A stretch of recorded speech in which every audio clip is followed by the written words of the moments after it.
On June 25, 1876, a battalion of the 7th Cavalry, led by George Armstrong Custer, was wiped out by an overwhelming force of Lakota, Dakota, Northern Cheyenne, and Arapaho.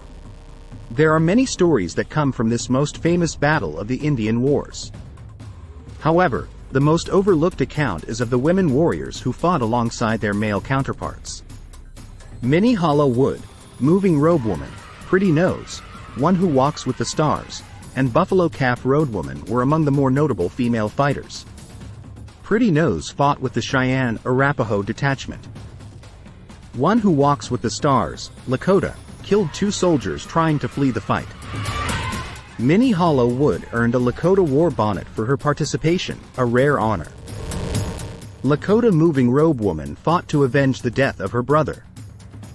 And Cheyenne Buffalo Calf Road Woman holds the distinction of being the warrior who knocked Custer off his horse, hastening the demise of the overconfident lieutenant colonel. Several of us young Indian women were digging wild turnips when I saw a cloud of dust rise beyond a ridge of bluffs in the east.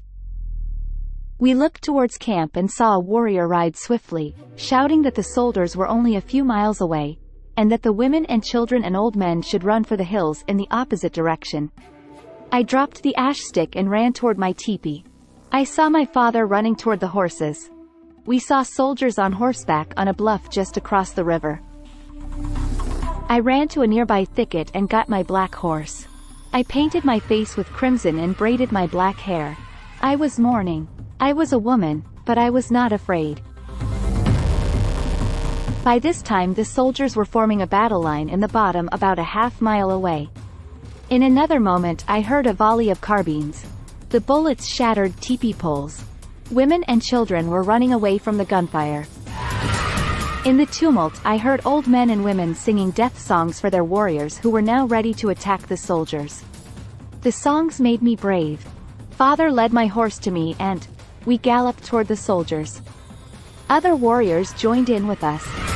When we were nearing the fringe of the woods, an order was given by Hawkman to charge. The troopers were all on foot.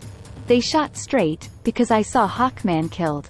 The charge was so stubborn that the soldiers ran to their horses and rode swiftly toward the river where the horses had to swim to get across.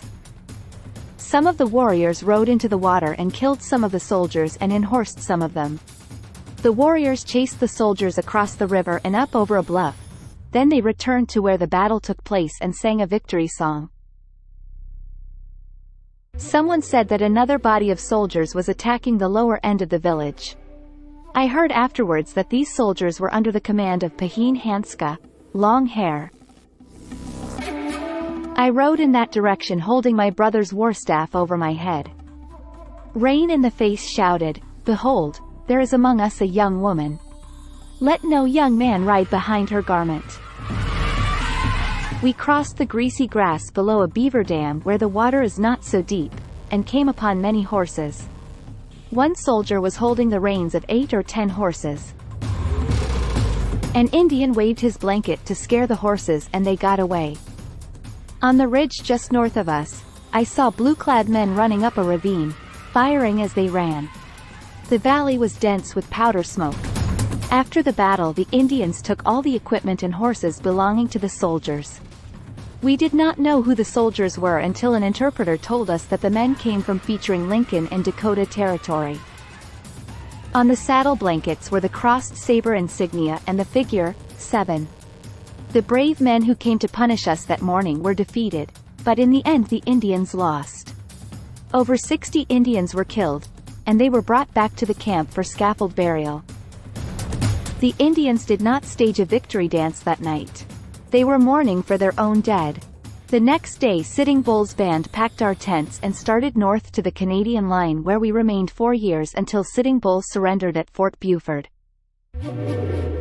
Moving Rope, the account of a Hunkpapa Sioux female warrior detailing the Battle of the Little Bighorn, offers us a glimpse into the historical era when women fiercely fought for the liberty of their tribes. It stands as a powerful testimony from a woman who stood united with male warriors from various tribes, illustrating the equality of women in the ancestral world.